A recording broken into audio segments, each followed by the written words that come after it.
माता की जय।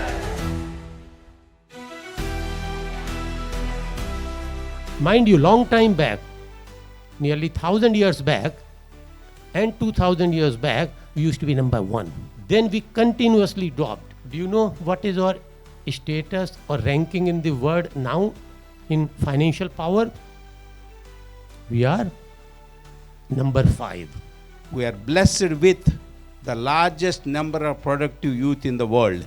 60% of the population of India is in the working group. No other country has that. We are building that momentum, and where we want to go now? Number 3. In couple of decades, we want to be number 3. Who will do that? All of you.